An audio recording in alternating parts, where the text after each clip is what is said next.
صدر کی کرسی جا سکتی ہے، ان کو ہٹایا بھی جا سکتا ہے۔ امریکہ میں باضابطہ اس کا قانون موجود ہے۔ 3 آپشن رہ گیا ہے ٹرمپ کے پاس، اور ایران نے جو شرط رکھی ہے سیز فائر کے لیے، جو پروپوزل دیا ہے، امریکہ کے پاس کوئی آپشن نہیں بچا ہے۔ جونیئر عہدہ پر کام کرنے والوں کی ایک بڑی تعداد ہے جو ایران کے ساتھ جنگ کرنے کو تیار نہیں ہیں۔ پچھلے دنوں میں امریکہ کے سابق فوجیوں نے باضابطہ احتجاج کیا تھا اور کہا تھا کہ امریکہ ایران کے ساتھ جنگ بند کرے۔ امریکہ کے جتنے پولیٹیشین ہیں، سیاستداں ہیں، زیادہ تر ایران کے ساتھ جنگ نہیں چاہتے ہیں، عوام جنگ نہیں چاہتی ہے۔ اور اب مارجری ٹیلر گرین نے ایکس پر ایک بیان لکھ کر یہ ہنگامہ برپا کر دیا ہے کہ ٹرمپ کو تاریخ میں ایک ایسے صدر کے طور پر یاد رکھا جائے گا جس کی وجہ سے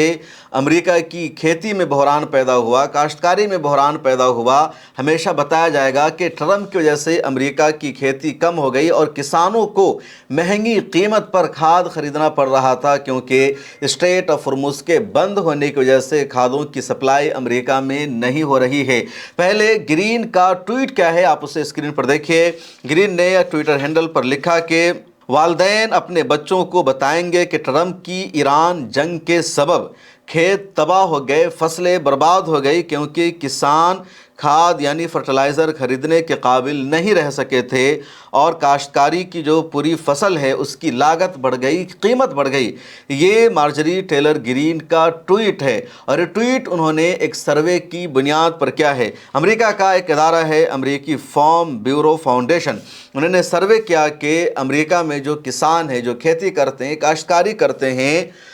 انہوں نے کھیتی کو کم کر دیا ہے، فصل اگانا کم کر دیا ہے۔ وجہ یہ ہے کہ کھاد کی قیمت 70% بڑھ چکی ہے، اور امریکہ میں کھاد کی قیمت میں 70% کا بڑھ جانا امریکہ کے لیے سب سے بڑا خطرہ ہے۔ اس لیے انہوں نے فیصلہ کیا کہ کم کھاد ہم استعمال کریں گے، اتنا مہنگا ہم کھاد خرید نہیں سکتا، اور اس کے لیے ضروری ہے فصلوں کو، کھیتی کو کم کرنا۔ اب امریکہ میں کھاد کی قیمت اس وجہ سے بڑھ گئی ہے کہ امریکہ جو اپنے یہاں کھاد یعنی فرٹیلائزر کا استعمال کرتا ہے، خواہ وہ ڈی اے پی کا استعمال کرے یا یوریا کا استعمال کرے یا امونیا کا استعمال کرے، ان میں سے زیادہ تر کھاد امریکہ میں پہنچتے ہیں گلف کے دیشوں سے، ابنائے ہرمز ہو کر، سعودی عرب سے، قطر سے، اس کے علاوہ کچھ اور گلف کے دیشوں سے امریکہ کو کھاد ملتا ہے، اور یہ تمام جہاز کھاد لے کر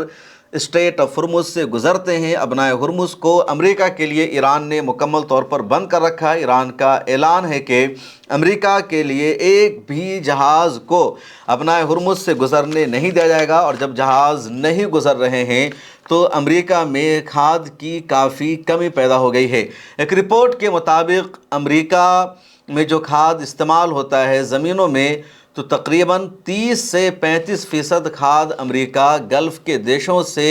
امپورٹ کرتا ہے۔ اس کے علاوہ اپنی ضرورت کا 60 سے 65% کھاد امریکہ خود اپنے یہاں پیدا کرتا ہے، لیکن 30 اور 65% اگر کھاد گلف کے دیشوں سے آ رہا ہو، امریکہ کو اسے امپورٹ کرنا پڑ رہا ہو، اور وہ امپورٹ بند ہے، نہیں پہنچ رہا ہے، تو یقینی طور پر اس کی قیمت بڑھے گی۔ بھارت میں تقریباً 2/3 کھاد گلف کے دیشوں سے آتا ہے، پورا اسٹریٹ آف ہرمز پر منحصر ہے، اور اس لیے بھارت میں بھی کھاد کی جو قیمت ہے وہ بڑھتی جا رہی ہے۔ ڈیٹا کے مطابق بھارت میں جو ڈی اے پی استعمال ہوتا ہے 16% گلف کے دیشوں سے آتا ہے، اس کے علاوہ جو یوریا استعمال ہوتا ہے 9% گلف کے دیشوں سے آتا ہے، جو امونیا استعمال ہوتا ہے بھارت کے کھیتوں میں 80% گلف کے دیشوں سے آتا ہے، اس کے علاوہ جو پوٹاش ہے وہ تقریباً 3% گلف کے دیشوں سے آتا ہے۔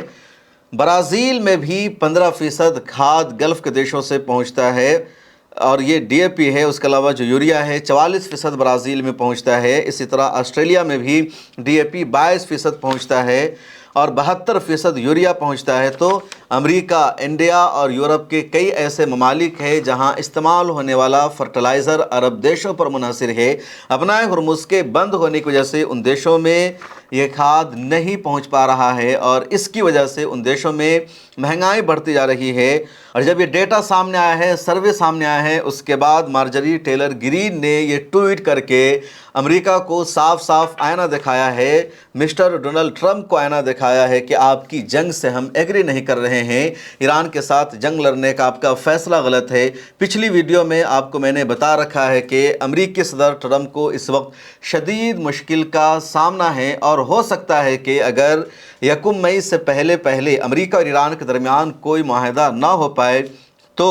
امریکہ میں ٹرمپ کے خلاف بڑے پیمانے پر احتجاج ہو سکتا ہے، ٹرمپ کی صدر کی کرسی جا سکتی ہے، ان کو ہٹایا بھی جا سکتا ہے۔ امریکہ میں باضابطہ اس کا قانون موجود ہے، 3 آپشن رہ گیا ہے ٹرمپ کے پاس، اور ایران نے جو شرط رکھی ہے سیز فائر کے لیے، جو پروپوزل دیا ہے، امریکہ کے پاس کوئی آپشن نہیں بچا ہے۔ امریکہ اگر اس پروپوزل کو مانتا ہے تب بھی امریکہ کی ہار ہے، اور اگر امریکہ اس پروپوزل کو ایکسیپٹ نہیں کرتا ہے تب بھی امریکہ کی ہار ہے، اور پھر ٹرمپ کی مشکلیں بڑھ جائے گی، کیونکہ 60 دنوں سے زیادہ تک امریکہ کا صدر امریکی پارلیمنٹ کی حمایت کے بغیر جنگ کو جاری نہیں رکھ سکتا ہے، اور امریکہ کی پارلیمنٹ نے ابھی تک ٹرمپ کو جنگ جاری رکھنے کی اجازت نہیں دی ہے، اور 60 دنوں کی مدت پوری ہو چکی ہے۔